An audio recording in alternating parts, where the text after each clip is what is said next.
الحمد لله نحمده ونستعينه ونستغفره ونؤمن به ونتوكل عليه ونعوذ بالله من شرور أنفسنا ومن سيئات أعمالنا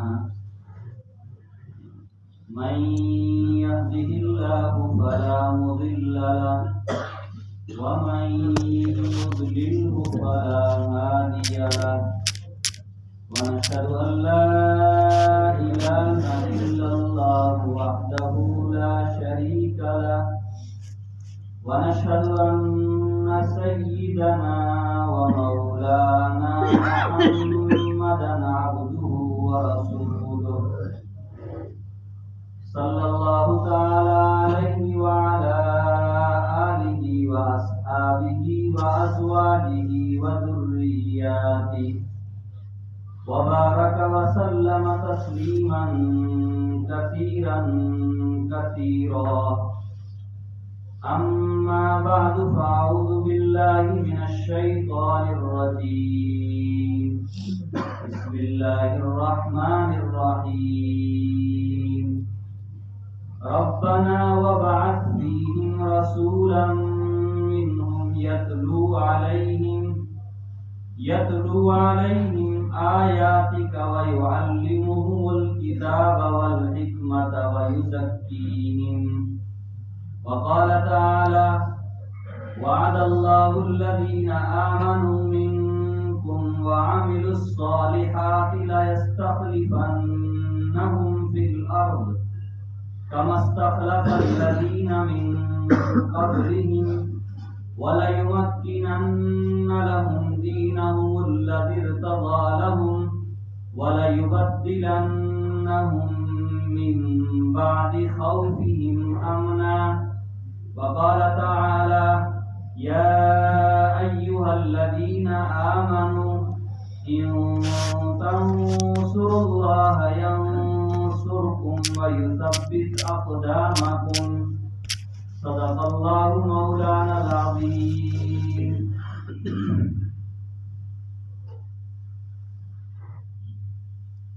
حضرات علماء کرام، بزرگوں، نوجوان ساتھیوں،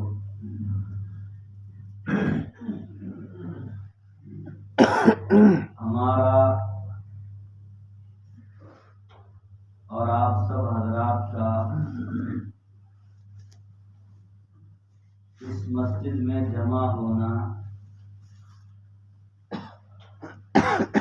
دین کی نسبت پر ہے۔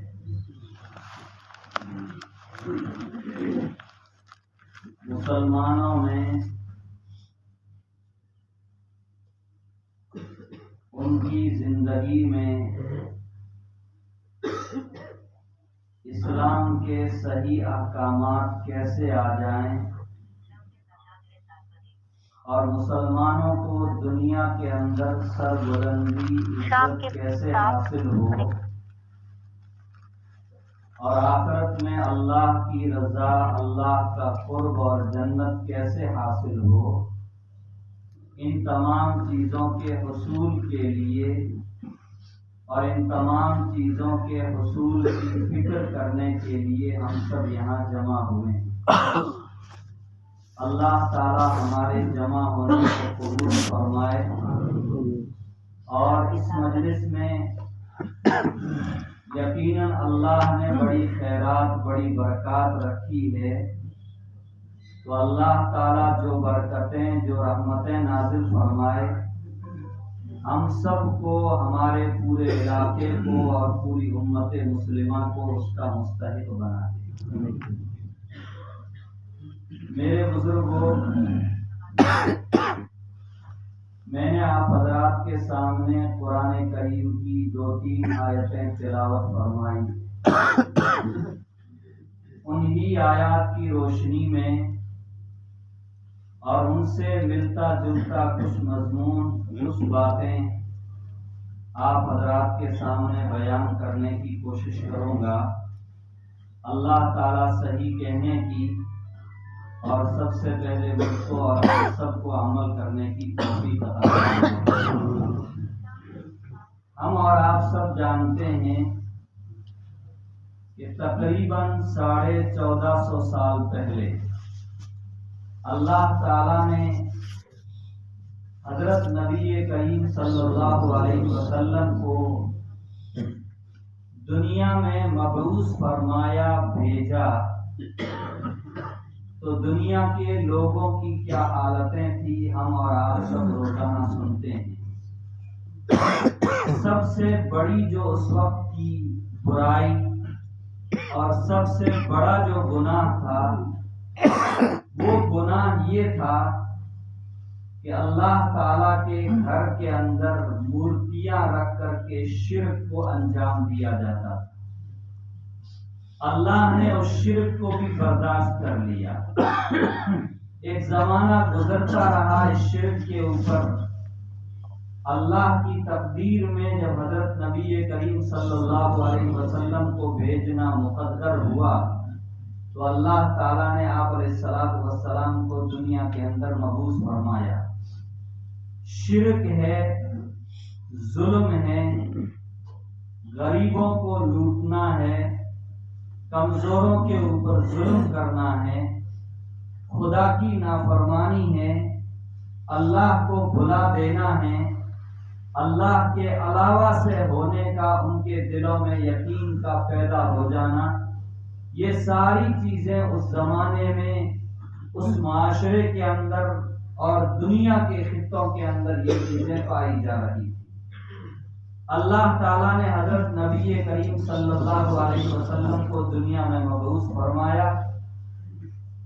نبی علیہ الصلوۃ والسلام کا یہ معجزہ تھا، قرآن کریم کا یہ معجزہ تھا کہ آپ علیہ الصلوۃ والسلام تنہا کھڑے ہوئے۔ 13 سال تک جو ظلم، جو مصیبتیں، جو تکلیفیں ہو سکتی تھیں آپ کے بھائیوں کی طرف سے، آپ کے رشتہ داروں کی طرف سے، آپ کے سماج اور سوسائٹی کے لوگوں کی طرف سے، وہ ساری تکلیفیں، ساری مصیبتیں آپ کو پہنچائی گئی اور آپ کے بعد آپ کے صحابہ کرام کو بھی پہنچائی گئی۔ قصور کیا تھا؟ صرف قصور یہ تھا کہ ہم آج تک کئی 100 سال سے جن شخصیتوں کو معبود مانتے آ رہے تھے، جن بتوں کو معبود مانتے آ رہے تھے، نبی علیہ الصلوۃ والسلام نے صرف ایک ٹکڑے میں لا الہ الا اللہ کے کہہ کر کے ان سب کی گردنیں کاٹ دی۔ جو کچھ ہوتا ہے وہ سب اللہ سے ہوتا ہے، آئندہ جو کچھ ہوگا وہ سب کچھ اللہ سے ہوگا۔ قدرت اللہ کے ہاتھ میں ہے، تخلیق اللہ کے ہاتھ میں ہے، رزق کا نظام اللہ کے ہاتھ میں ہے۔ وہ بھی اللہ کو مانتے تھے لیکن یہ کہتے تھے ہمارے فلاں دادا کو اللہ نے روزی دینے کا اختیار دے دیا، ہمارے فلاں معبود کو اللہ نے بارش کا اختیار دے دیا، ہمارے فلاں معبود کو اللہ نے اولاد دینے کا اختیار دے دیا۔ نبی علیہ الصلوۃ والسلام نے دنیا میں آ کر کے فرمایا اللہ کے علاوہ کسی سے کچھ نہیں ہوتا ہے۔ دنیا اسباب کی جگہ ہے، اسباب اپنی جگہ ہے، لیکن حقیقت میں اس کے پیچھے، ان کے پیچھے اللہ تبارک و تعالیٰ کی قدرت اور اللہ کا ہاتھ ہوتا ہے۔ اس نظام کو لے کر کے نبی علیہ الصلوۃ والسلام چلے اور 23 سال کے اندر پورے جزیرۃ العرب کے لوگ اسلام میں داخل ہو گئے۔ اس کے پورے جزیرۃ العرب کے لوگ اسلام میں داخل ہو گئے۔ نبی علیہ الصلوۃ والسلام کا آخری اور پہلا حج ہے۔ آپ نے زندگی میں ایک ہی حج فرمایا ہے سن 9 ہجری کے اندر۔ آپ حج کے لیے تشریف لائے ہیں۔ مکہ مکرمہ سن 8 ہجری کے اندر فتح ہو چکا ہے۔ آپ اگلے سال جب حج کرنے کے لیے تشریف لائے تو جزیرۃ العرب کے 1.25 لاکھ صحابہ کرام کا مجمع آپ کے ساتھ تھے۔ آپ کیا فرما رہے ہیں؟ اونٹنی کے اوپر آپ تشریف فرما ہیں، سارا مجمع بیٹھا ہوا ہے اور آپ فرما رہے ہیں کہ اللہ نے مجھے جو امانت دی تھی آج میں نے اس امانت کو مکمل کر دیا۔ اللہ کی طرف سے یہ اعلان آیا، حضور فرماتے ہیں میں نے تم کو پہنچا دیا۔ الا فلیبلغ الشاہد الغائب، جو لوگ موجود ہیں دنیا کے کونے کونے میں، جو لوگ نہیں آئے ہیں، غائب ہیں، ان تک اللہ کا یہ پیغام، اللہ کا یہ قرآن ان تک پہنچا دینا۔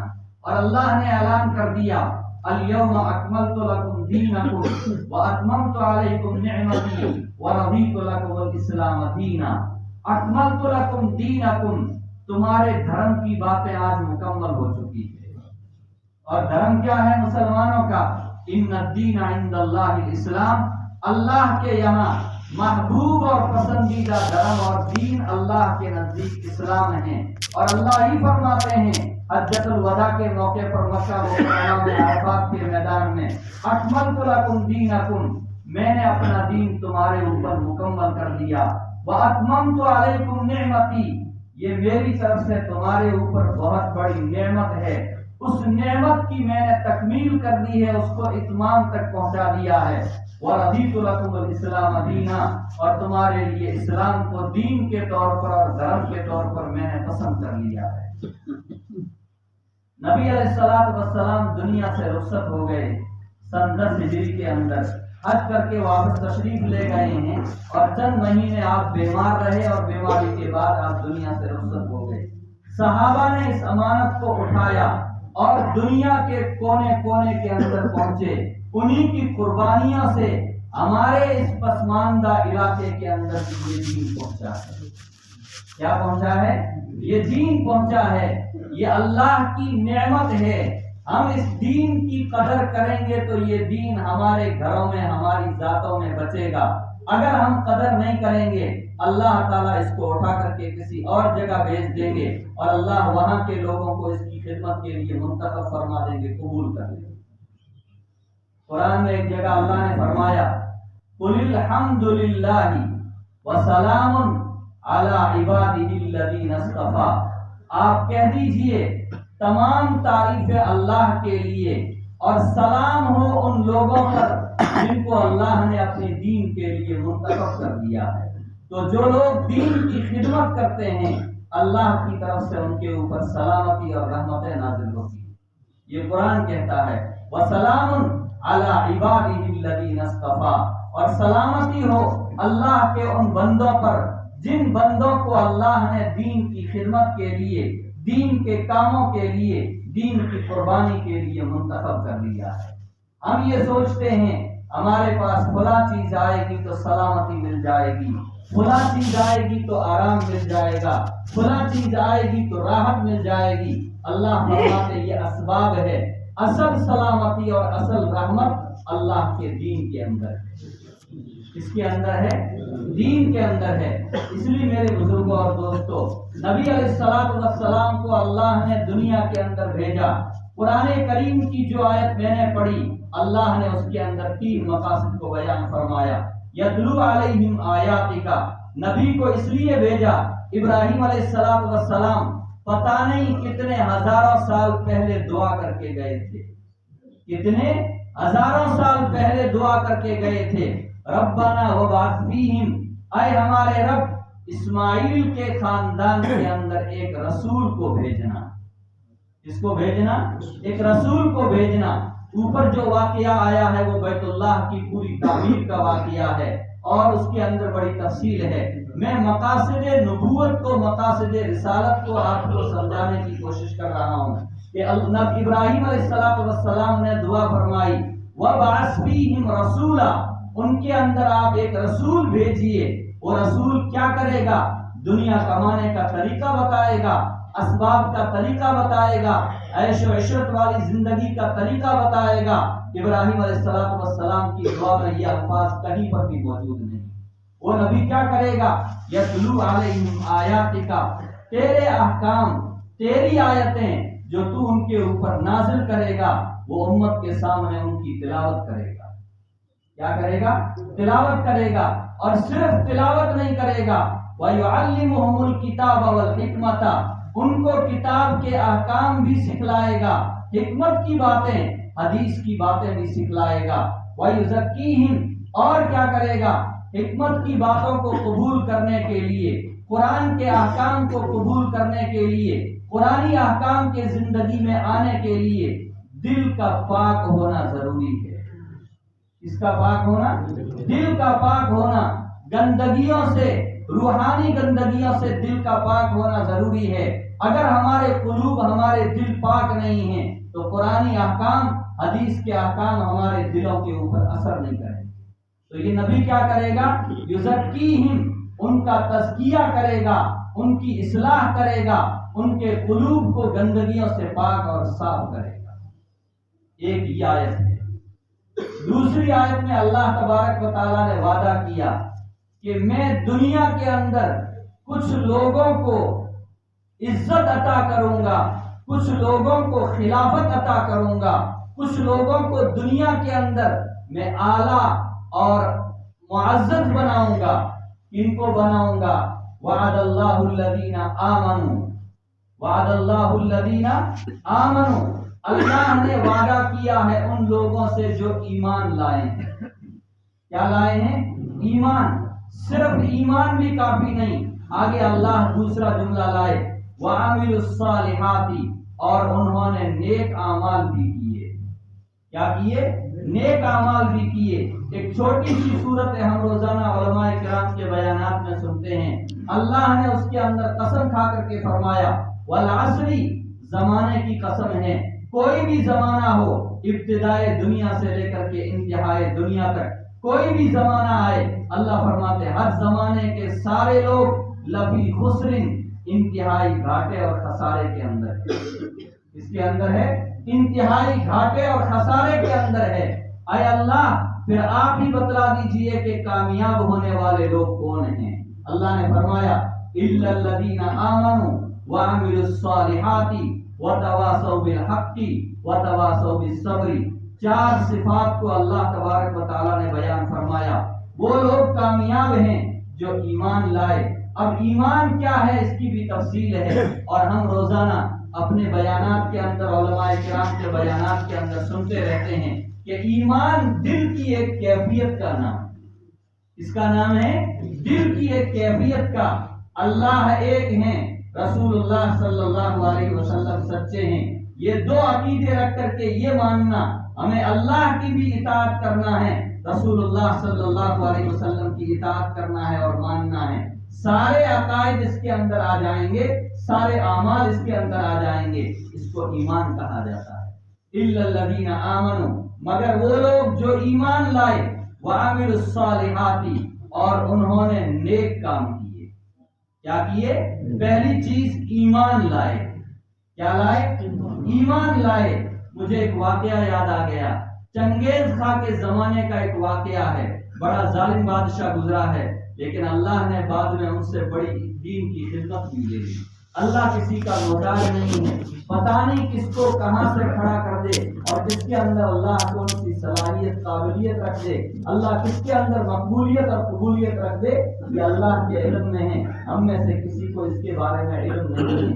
اس لیے دین کا کام کرنے والا چاہے چھوٹا ہو چاہے بڑا ہو، ہمیں آپس میں ہر ایک کی قدر کرنی چاہیے، کسی کی تذلیل اور کسی کی تحقیر ہرگز نہیں کرنی چاہیے۔ اور ویسے بھی دین کے کسی بھی کام کا مذاق کرنا یہ مسلمان کو کفر تک پہنچا دیتا ہے۔ کہاں تک پہنچا دیتا ہے؟ علماء نے لکھا ہے اگر کسی آدمی نے سستی کی وجہ سے نماز چھوڑ دی وہ کافر نہیں ہوگا، کسی آدمی نے غفلت کی وجہ سے روزہ چھوڑ دیا وہ کافر نہیں ہوگا، لیکن کسی مسلمان نے جان بوجھ کر نماز کا مذاق اڑایا یا روزے کا مذاق اڑایا کہ اللہ نے روزہ کیوں فرض کیا ہے، ہمارے گھر کے اندر تو اناج بہت ہے، ہمارے گھر میں تو روزے بہت ہے، یہ روزہ کہاں سے آ گیا، اللہ نے ہم کو کیوں بھوک مارنے کے لیے روزہ فرض کیا ہے۔ اگر کوئی اس طرح کے جملے نکالتا ہے تو آپ دارالفتہ سے فتویٰ پوچھیں گے تو مفتیان کرام یہ لکھیں گے کہ وہ کفر کے بالکل قریب پہنچ چکا ہے۔ اس لیے تو میں عرض یہ کر رہا تھا، چنگیز خان کا زمانہ، بڑا ظالم بادشاہ، دو بادشاہوں کے ساتھ تجارت کے معاملے میں آپس میں ان کی صلح ہوئی، معاہدہ ہوا۔ دوسرے بادشاہ، میرا ذہن سے نام نکل گیا، اس نے اس بادشاہ کے قافلے کے ساتھ غلط مخبری کی وجہ سے غداری کی اور غداری کر کے اس کے تجارتی قافلے کے لوگوں کو مار دیا اور مارنے کے بعد اس قافلے کے سامان کو لوٹ لیا۔ چنگیز خان بڑا خوددار تھا، بڑی ہمت والا تھا، ہم کہتے ہیں بڑے کالے دل والا تھا۔ کیا تھا؟ کالے دل والا۔ اس نے مسلم ملکوں کے اوپر حملہ کرنا شروع کیا، ایک کے بعد ایک شہروں کو فتح کرتا گیا، بغداد، کوفہ، بصرہ، پتہ نہیں کہاں کہاں تک پہنچا، لاکھوں لوگوں کو اس نے شہید کر دیا اور ہر جگہ اپنی حکومتیں قائم کر دی۔ ایک دن چنگیز خان کی شہزادی، اس کی بیٹی، اپنے محل سے باہر گلی میں نکل رہی ہے۔ کہاں نکل رہی ہے؟ گلی میں نکل رہی ہے۔ نکلنے کے بعد اس نے دیکھا کہ ایک شخص کھڑے ہیں جو عالم نما لگ رہے ہیں، مولانا صاحب لگ رہے ہیں، اور ان کے پاس میں بھیڑ ہے۔ کچھ لوگ مسائل پوچھ رہے ہیں، کچھ باتوں کی تحقیق کر رہے ہیں، کوئی باتیں پوچھ رہے ہوں گے۔ وہ شہزادی ان کے پاس میں گئی اور جا کر کے کہنے لگی، مولانا صاحب آپ اللہ کو مانتے ہیں؟ کہنے لگے بالکل اللہ کو مانتا ہوں، اللہ کو بالکل مانتا ہوں۔ کیا تم یہ بھی مانتے ہو کہ دنیا میں جو کچھ ہوتا ہے وہ اللہ کے کرنے سے ہوتا ہے؟ فرمایا 100% ہمارا یقین ہے کہ دنیا میں جو کچھ ہوتا ہے وہ اللہ کے کرنے سے ہوتا ہے۔ تو کہنے لگی، بڑی تیز ترہار تھی وہ بھی، کہنے لگی آپ کے اس شہر کے اندر اللہ نے ہم جیسے لوگوں کو آپ کے اوپر مسلط کر دیا، کیا تم یہ مانتے ہو کہ اللہ کے مسلط کرنے کی وجہ سے، اللہ کے حکومت دینے کی وجہ سے ہماری یہاں حکومت قائم ہوئی ہے؟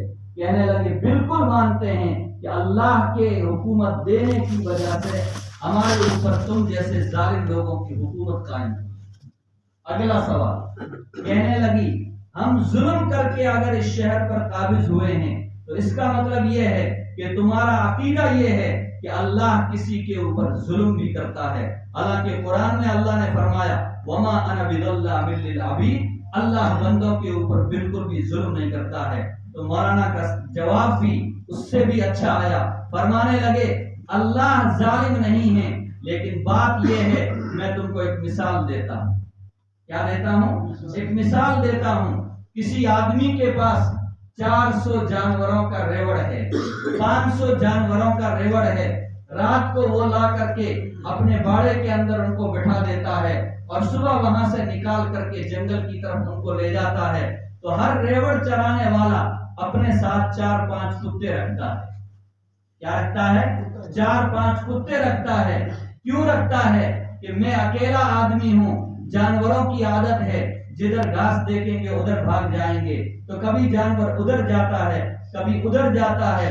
اگر میں ان کو چرانے کے لیے انسانوں کو رکھوں تو ان کی تنخواہیں مجھے دینی پڑے گی، ورنہ 4-5 کتے پال دیتے اور ان کو سکھا دیتے ہیں، وہ ادھر سے بھی گھیر کر کے لے آتے ہیں اور ادھر سے بھی گھیر کر کے لے آتے ہیں۔ فرمانے لگے تمہاری مثال ان کتوں جیسی ہے، تمہاری مثال ان کتوں کی طرح ہے، اور ہم مسلمانوں کی مثال ان جانوروں کی طرح ہے۔ ہم نے کبھی ادھر بھی منہ مارا کبھی ادھر بھی منہ مارا، نہ حلال کی تمیز رکھی نہ حرام کی تمیز رکھی۔ دنیا کے لالچ میں آ کر کے ہماری طبیعت میں جو کچھ آیا ہم وہ کرتے رہے، تو اللہ نے تمہارے جیسے کتوں کو ہمارے اوپر مسلط کر دیا تاکہ تم لوگ ہم کو گھیر کر کے واپس اسلامی احکام کے اوپر لے آؤ۔ وہ ہکی بکی رہ گئے، کیا تمہارا جواب ہے؟ کہنے لگی اگر میں تم کو قتل کر دوں تو کہنے لگے میں شہید ہو جاؤں، میں کیا ہو جاؤں گا؟ شہید۔ تو کہنے لگے تم زندہ رہنا بھی پسند کرتے ہو اور مرنا بھی پسند کرتے ہو، یہ تمہاری عجیب زندگی ہے، یہ تمہاری کیا ہے؟ عجیب زندگی۔ تو میرے بزرگوں میں عرض یہ کر رہا تھا، ایمان ایسا اللہ کے اوپر ہمارا مضبوط ہونا چاہیے، ایسا مضبوط ایمان ہوگا تو وہ نیک اعمال کے اوپر ہمیں کھڑا کرے گا۔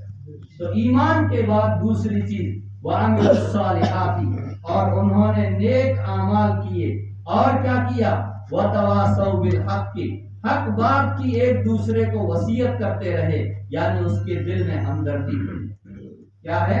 ہمدردی ہے۔ یہ خیر خواہی اور ہمدردی ایسی چیز ہے کہ انسان کو کسی جگہ نیچے گرنے نہیں دیتی۔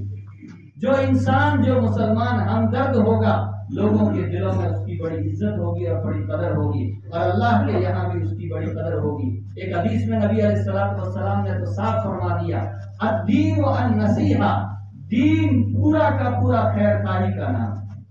اس کا نام ہے خیر خواہی کا۔ باپ ہے تو اولاد کے ساتھ خیر خواہی، رشتہ دار ہے تو دوسرے رشتہ داروں کے ساتھ خیر خواہی، پڑوسی ہے تو دوسرے پڑوسیوں کے ساتھ خیر خواہی۔ نبی علیہ السلام کے صحابہ نے پوچھ لیا، لیمن یا رسول اللہ، خیر خواہی کس کے لیے ہونی چاہیے ہے اللہ کے رسول صلی اللہ علیہ وسلم؟ نبی علیہ السلام نے فرمایا، مسلمانوں کے ائمہ کے لیے، وعامتہم، اور عام مسلمانوں کو بھی اپنے دلوں کے اندر کیا ہونی چاہیے؟ ہمدردی اور خیر خواہی۔ تو اللہ فرماتے ہیں وَتَوَاصَوْا بِالْحَقِّ، ایک دوسرے کو حق بات کی وصیت کرتے ہیں، تلقین کرتے ہیں۔ وَتَوَاصَوْا بِالصَّبْرِ، حق پر رہتے ہوئے اگر حالات آ گئے، حق پر چلتے ہوئے اگر تکلیف اور مصیبت آ گئی، وَتَوَاصَوْا بِالصَّبْرِ، تو ایک دوسرے کو صبر کی تلقین اور صبر کی وصیت کرتے ہیں۔ تو میں عرض یہ کر رہا تھا، قرآن میں اللہ نے وعدہ کیا ہے تم پکے ایمان والے بن جاؤ اور اپنے اعمال کو نیک بنا لو، میں تم کو دنیا کے اندر خلافت اور میں دنیا کے اندر تم کو عزت عطا کروں۔ لَيَسْتَخْلِفَنَّهُمْ فِي الْأَرْضِ كَمَا اسْتَخْلَفَ الَّذِينَ مِن قَبْلِهِمْ، جیسے کہ تم سے پہلے لوگوں نے یہ کام کیے تو میں نے دنیا کے اندر ان کو خلافت عطا کی ہے۔ میرے بزرگوں، ہماری اس جلد فرت کا، ہمارے ان مدارس کا، ہمارے ان مکاتب کا، ہمارے ان مراکز کا، ہمارے دعوت و تبلیغ کے بھائیوں کا اور ہماری خانقاہوں کا، ہماری ذکر کی مجلسوں کا، سب علماء اور سب فکر مند کام کرنے والے لوگوں کا یہی کام ہے کہ ہم سب مل کر کے امت کو دنیا کے اندر سر بلندی عطا کریں اور آخرت کے اندر اللہ کا قرب اور جنت تک پہنچانے کا ہم ذریعہ ہوں۔ یہ قرآن اور حدیث کے بغیر ہو نہیں سکتا، اس لیے بچوں کو قرآن صحیح کروایا جاتا ہے، پھر قرآن سمجھایا جاتا ہے، حدیث پڑھائی جاتی ہے، پھر حدیثیں سمجھائی جاتی ہے، یہ سمجھ کر کے آگے امت تک پہنچاتے ہیں۔ اور جو بڑے ہو گئے ہمارے بزرگوں نے ان کے لیے دعوت و تبلیغ کے لیے ترتیب بنائی کہ اس میدان میں نکل کر کے بوڑھے لوگ اپنی نماز کو صحیح کریں، قرآن کو صحیح کریں، کچھ تعلیم اور تعلیم کے ساتھ اصل تربیت۔ تعلیم کے ساتھ اصل کیا ہے؟ تربیت۔ صحیح تربیت ہوگی تو اس انسان کے، اس مسلمان کے دل کے اندر ہر ایک کی ہمدردی اور ہر ایک کی خیر خواہی پیدا ہوگی۔ نیک اعمال کیا کیا ہیں؟ قرآن میں جگہ جگہ آیا وَعَمِلُوا الصَّالِحَاتِ وَعَمِلُوا الصَّالِحَاتِ، نیک اعمال کرو، ایمان لاؤ، ایمان کے بعد نیک اعمال کرو۔ ایمان لاؤ، ایمان لانے کے بعد کیا کرو؟ نیک اعمال کرو۔ یہاں الحمدللہ ذمہ دار طبقہ بیٹھا ہوا ہے، اس لیے بڑے بڑے نیک اعمال کی میں تفصیل نہیں کرنا چاہتا، ایک عمل کی میں آخر میں چل کر کے تفصیل کروں گا۔ نیک اعمال میں ایمان کے بعد سب سے پہلی چیز نماز آتی ہے۔ آپ یوں کہہ لیں عبادات آتے ہیں۔ کیا آتے ہیں؟ عبادات۔ نماز ہے، روزہ ہے، زکوٰۃ ہے، حج ہے، یہ بڑی بڑی عبادات ہیں۔ عبادات کے بعد دوسرے نمبر پر آتے ہیں معاملات۔ کیا آتے ہیں؟ معاملات آتے ہیں۔ معاملات کا مطلب یہ ہے لین دین۔ کیا؟ لین دین۔ آپ علماء کرام سے پوچھیں گے، اللہ نے عقائد کو جو بیان کیا ہے وہ مختصر ہیں، عبادات کو بیان کیا ہے وہ بھی مختصر ہیں، لیکن معاملات کا جب نمبر آیا، لین دین کرنے کا نمبر آیا، اللہ نے قرآن میں ہر قسم کو اور ہر چیز کو کھول کھول کر کے بیان کیا ہے۔ نماز فجر کی اللہ کے یہاں بڑی فضیلت ہے، لیکن نماز فجر میں کتنی رکعتیں ہیں قرآن کریم کے اندر اس کی کہیں وضاحت نہیں۔ حدیثیں بتاتی ہے کہ نماز فجر کے اندر اتنی رکعت ہونی چاہیے۔ فجر کا وقت اللہ نے بتایا، ظہر کا وقت بتایا، عصر کا وقت بتایا، مغرب کا وقت بتایا، عشاء کا وقت بتایا، عبادات کا وقت بتایا، لیکن اللہ نے تفصیل نہیں بتائی۔ معاملات کا نمبر آیا، اللہ نے خود اس کی تفصیل بیان فرمائی، اور علماء نے جب قرآن کریم اور مسائل کو لکھنا شروع کیا تو عبادات کے اندر ایک حصہ ہے اور 3 حصے معاملات کے۔ کتنے حصے؟ ہم 4 حصے کرتے ہیں، ایک حصہ عبادات کا ہے اور 3 حصے کس کے ہیں؟ معاملات کے ہیں۔ میں علماء کرام سے اپنے ذمہ دار لوگوں سے یہ درخواست کروں گا، دین کے کام میں اگر قبولیت چاہتے ہیں، کیا چاہتے ہیں؟ دین کے کام میں اگر قبولیت چاہتے ہیں، دین کے کام میں اگر کامیابی چاہتے ہیں، ہم اپنے معاملات کو بالکل صاف اور شفاف رکھنے کی کوشش کریں۔ اپنے معاملات میں اگر کسی جگہ نیچا اترنا پڑے کسی بھائی کے تعلق سے، آپ کو کچھ معاف کرنا پڑے، آپ اس کے لیے تیار ہو جائیں۔ اگر آپ نے دین کے کام کو اپنا مشن بنایا ہے تو انشاءاللہ آپ اس کے لیے تیار ہو جائیں۔ تو دوسرے نمبر پر معاملات ہیں، اعمال ہے، یہ بھی کیا ہے؟ بالکل صاف شفاف ہونے چاہیے معاملات۔ تیسرے نمبر پر اخلاق ہیں، ہماری عادتیں، ہماری خصلتیں اچھی ہونی چاہیے۔ نبی کریم صلی اللہ علیہ وسلم کی ہم دعائیں پڑھتے ہیں، آپ بھی پڑھیں، الحزب العظم ایک کتاب ہے، روزانہ اس کی ایک منزل پڑھنی چاہیے۔ دعاؤں میں آپ پڑھیں گے، علماء سے سمجھیں گے تو آپ سمجھیں گے کہ دعاؤں میں نبی علیہ الصلوۃ والسلام نے جگہ جگہ بری عادتوں سے پناہ چاہیے۔ کس سے چاہیے؟ بری۔ اللہم انی اعوذ بک من العجز والکسل والجبن والبخل واعوذ بک من غلبۃ الدین وقہر الرجال، کہیں پر آیا واعوذ بک من الکبر والریاء والسمعۃ، اے اللہ میں بزدلی سے پناہ چاہتا ہوں۔ اس سے بزدل آدمی کوئی کام نہیں کر سکتا، نہ اپنا کام کر سکتا ہے، نہ امت کا اور ملت کا کوئی کام کر سکتا ہے۔ نبی علیہ الصلوۃ والسلام نے بزدلی سے کیا چاہیے؟ اللہم انی اعوذ بک من الجبن والبخل، بخیلی سے نبی علیہ الصلوۃ والسلام نے پناہ چاہیے، اے اللہ مجھے بخیل مت بنا۔ کیا مت بنانا؟ بخیل مت بنانا۔ بخیل آدمی اللہ کا کبھی محبوب نہیں ہو سکتا ہے، یاد رکھ لیں۔ بخیل آدمی کبھی اللہ کا محبوب نہیں ہو سکتا ہے۔ ہم اتنا تو کر سکتے ہیں کہ اللہ نے اگر ہم کو گنجائش دی ہے تو ضرورت کے موقع پر تو ہم ضرور خرچ کرنے کی کوشش کریں۔ اسی لیے صدقے کی نبی علیہ الصلوۃ والسلام نے بڑی فضیلت بیان فرمائی۔ تو یہ بری عادتوں سے نبی علیہ السلام نے پناہ چاہی اور اچھی عادتیں آپ کے اندر پیدا ہوں، سخاوت پیدا ہو۔ کیا پیدا ہو؟ سخاوت پیدا ہو، اخلاص پیدا ہو، للہیت پیدا ہو۔ نبی علیہ الصلوۃ والسلام نے ایسی اچھی عادتیں اللہ سے مانگی ہے کہ میرے اندر ایسی اچھی عادتیں پیدا فرما دے۔ اور حضور علیہ الصلوۃ والسلام کی سیرت، صحابہ کرام کی ہم سیرت پڑھیں گے، ہزاروں واقعات ملیں گے۔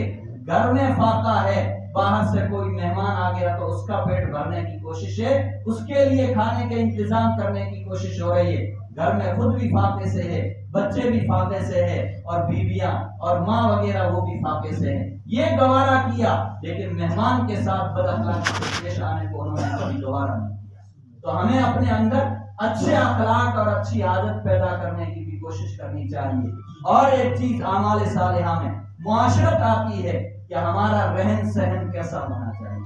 یہ بھی ایک لمبا مضمون ہے، بہت تفصیلی مضمون ہے، اور ہمارا خصوصی مضمون ہے معاشرت کے اوپر کہ معاشرے میں کیا کیا چیزیں بری ہے، کیا کیا چیزیں اچھی ہے، کیا اچھی چیزیں ہمارے اندر آنی چاہیے اور کون سی چیزیں ہمارے اندر سے رخصت ہونی چاہیے۔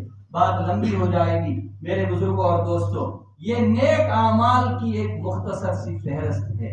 ان نیک اعمال کے اندر ایک بڑا عمل، اس لیے کہ یہاں علماء کا مجمع ہے، دعوت و تبلیغ کے ذمہ دار ساتھیوں کا مجمع ہے، ہم اپنے بزرگوں کی ترتیب کے مطابق چلتے ہیں۔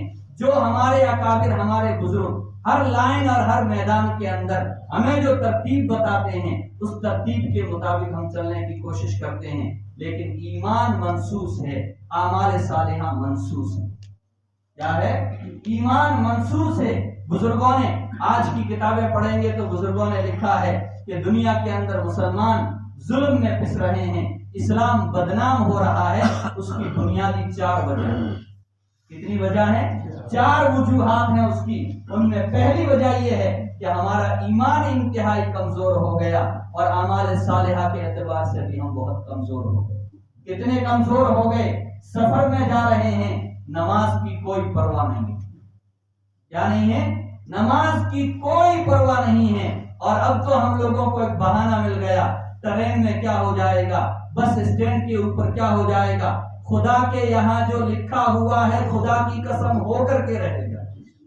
خدا کے یہاں جو لکھا ہوا ہے خدا کی قسم ہو کر کے رہے گا۔ اس بنیاد پر اگر ہم نماز کو چھوڑ دیتے ہیں تو میرے مسلمان بھائیوں ہمیں اپنے ایمان کو ٹٹولنے کی کوشش کرنی چاہیے کہ ہمارا ایمان بھی ہے کہ نہیں ہے۔ ہم یہ سوچتے ہیں یہاں چلتے ہوئے اسٹیشن پہ نماز پڑھیں گے، یہ غیر مسلم لوگ دیکھیں گے کہ یہ یہاں نماز پڑھ رہا ہے، بری نگاہوں سے دیکھیں گے۔ ہم نماز پڑھیں گے، ہو سکتا ہے ہمارے کوئی آ کر کے تھپڑ مار دے۔ بزرگوں نے کسی جگہ گنجائش نہیں لکھی ہے کہ ایسے حالات میں نماز قضا کرنے کی گنجائش ہو، کوئی نص اور کوئی جزیہ ایسا آپ کو نہیں ملے گا۔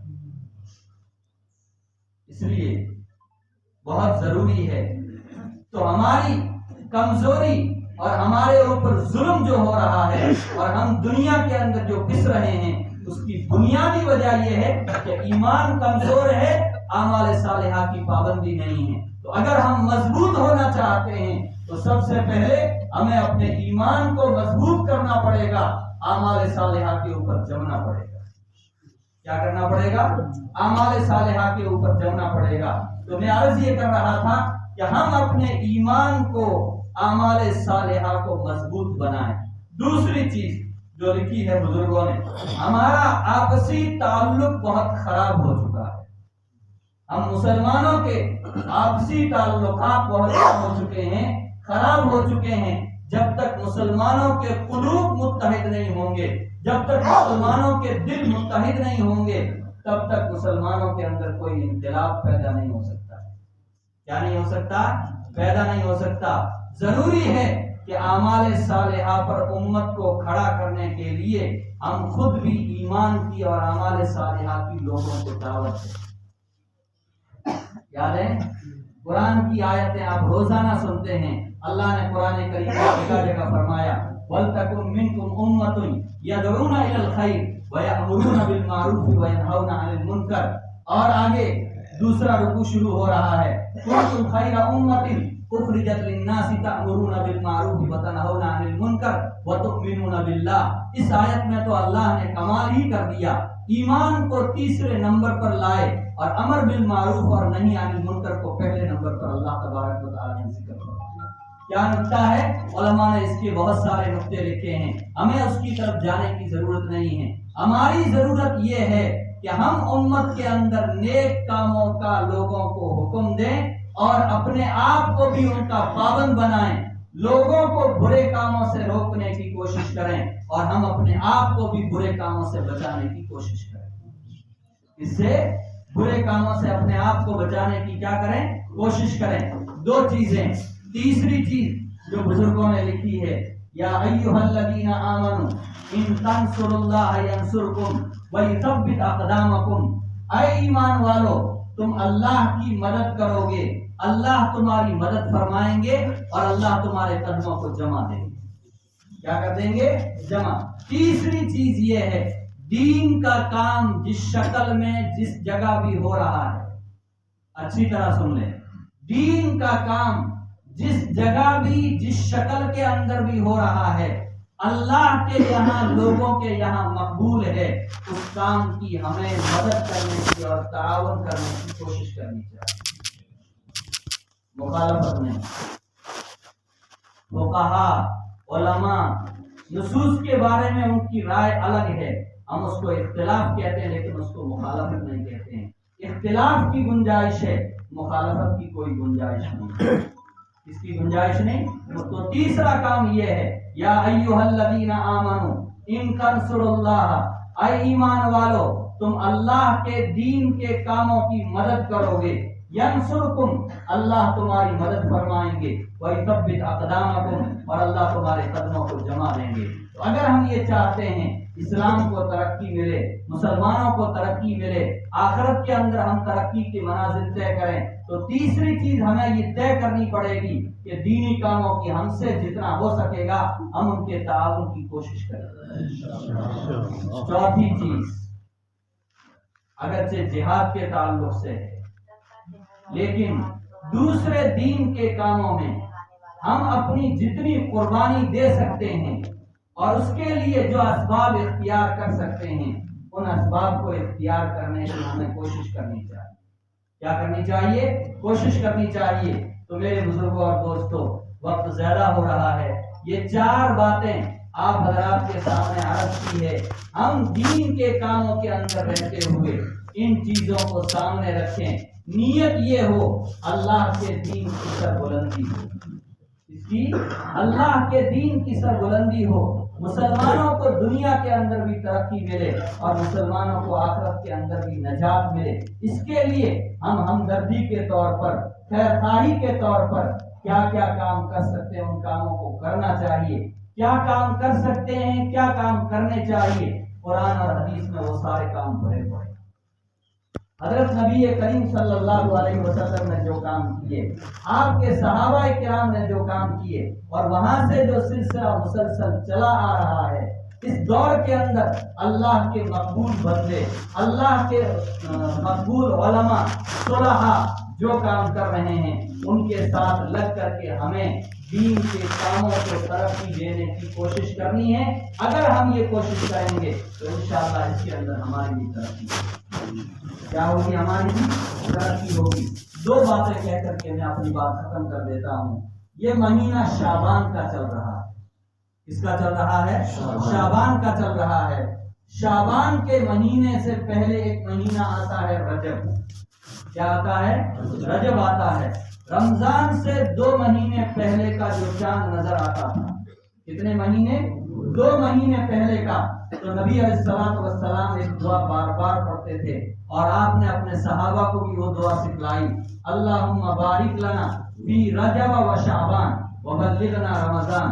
اے اللہ، رجب اور شعبان کے اندر ہماری عمروں میں، ہمارے اعمال میں برکت دے۔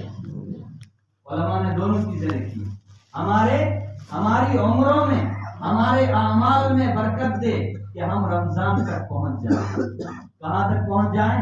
رمضان تک پہنچ کر کے کیا کریں گے؟ وہاں مٹھائیاں ملے گی، اللہ کی رحمتیں، اللہ کی برکتیں نازل ہونے کا مہینہ ہے وہ، اللہ کی برکتوں کے نازل ہونے کا خاص مہینہ ہے۔ اور کیسا خاص مہینہ ہے؟ اللہ نے اس مہینے میں ایسی چمک لگا رکھی ہے۔ کیا لگا رکھی ہے؟ ایسی چمک لگا رکھی ہے، پاپی سے پاپی مسلمان، شرابی سے شرابی مسلمان، بدکار سے بدکار مسلمان بھی یہ کہتا ہے مجھے روزہ رکھنا ہے، مجھے تراویح کی نماز کے لیے مسجد میں جانا ہے۔ جن کو 11 مہینے مسجد دیکھنے کا اتفاق نہیں ہوتا بدقسمتی کی وجہ سے، ایسے مسلمان بھی الحمدللہ رمضان مبارک کے مہینے میں مسجدوں کے اندر نظر آتے ہیں۔ اتنا مبارک مہینہ ہے، اللہ قلوب کو مساجد کی طرف کھینچتے ہیں، مسلمان کھینچتے چلے جاتے ہیں۔ کیا ہوتے ہیں؟ تو نبی علیہ السلام 2 مہینے پہلے یہ دعا کرتے تھے۔ آپ کو بھی یہ دعا اگر یاد ہے تو ہر نماز کے بعد اٹھتے بیٹھتے اس مہینوں میں یہ دعا پڑھنی چاہیے، اللہم بارک لنا فی رجب و شعبان وبلغنا رمضان۔ اور رمضان مل جائے، اللہ کی توفیق سے باقی رہنے ہیں، مل جائے تو اس کو زیادہ سے زیادہ وصول کرنے کی کوشش کریں گے انشاءاللہ۔ یہ مہینے رمضان کے لیے بدعوڑا ہے۔ کیا ہے؟ یہ دونوں مہینے رمضان کے لیے مقدمہ، کیا ہے؟ مقدمہ ہے۔ شادی سے پہلے منگنی ہوتی ہے، منگنی سے پہلے رشتہ دار دیکھنے کے لیے جاتے ہیں۔ کیا کرنے کے لیے؟ دیکھنے کے لیے جاتے ہیں، بچہ کیسا ہے، بچی کیسی ہے۔ اور اسلام میں بھی یہ حکم ہے، عیب نہیں سمجھنا چاہیے۔ ہمارے معاشرے میں اس چیز کو عیب سمجھتے ہیں، عیب نہیں سمجھنا چاہیے۔ بچے کو بھی پہلے دیکھ لینا چاہیے، بچی کو بھی پہلے دیکھ لینا چاہیے، بعد میں کسی عیب کی وجہ سے 2 خاندانوں میں کہیں دراڑیں پیدا نہ ہو، اس کے لیے پہلے ہی سے نبی علیہ السلام نے فرمایا دیکھ لیا کرو۔ کیا کر لیا کرو؟ دیکھ لیا کرو۔ تو یہ رمضان المبارک سے جو 2 مہینے پہلے آتے ہیں، یہ منگنی والے ہیں۔ یہ کس کے ہیں؟ منگنی والے ہیں۔ ان 2 مہینوں کی قدر ہوگی انشاءاللہ، رمضان المبارک کی قدر ہوگی، اور رمضان المبارک کی قدر ہوگی، حضور نے گارنٹی دی ہے آگے کے 11 مہینے بھی تمہارے ایسے ہی گزریں گے۔ جیسا کون گزرے گا؟ رمضان المبارک گزرے گا، وہ ایسے ہی آئندہ سال کے تمہارے 11 مہینے بھی گزریں گے۔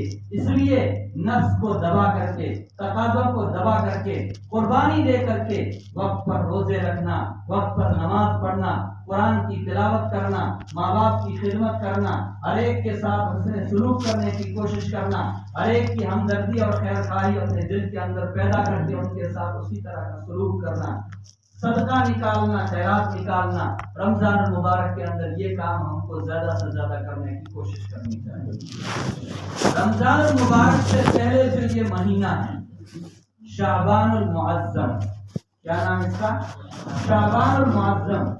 شعبان المعظم کے اندر ایک رات آتی ہے، آج ہی کی رات، آج ہی کی رات ہے، ایک رات آتی ہے، وہ رات برکت والی، برات والی ہے۔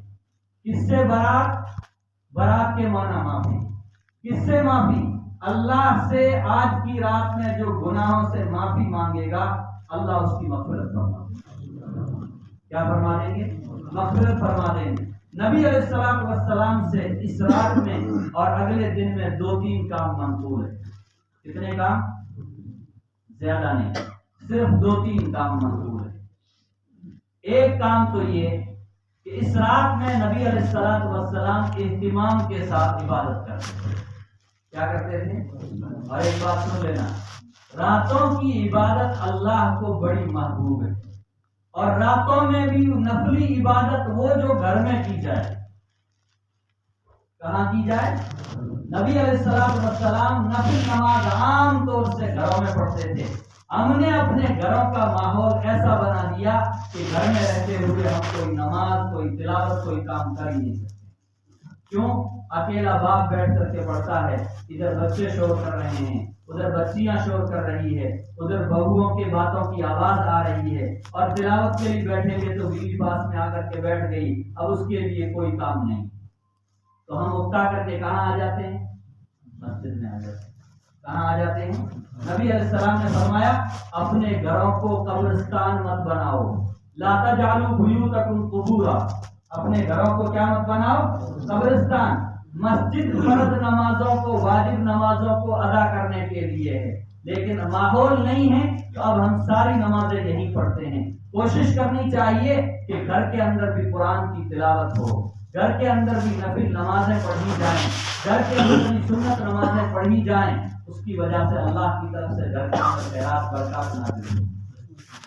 صحابہ کرام کے دور میں صحابیات کے لیے اور بعد کے ادوار کے اندر بھی مسلمانوں کے گھروں میں عورتوں کے لیے گھر میں مستقل مسجد بنائی جاتی تھی۔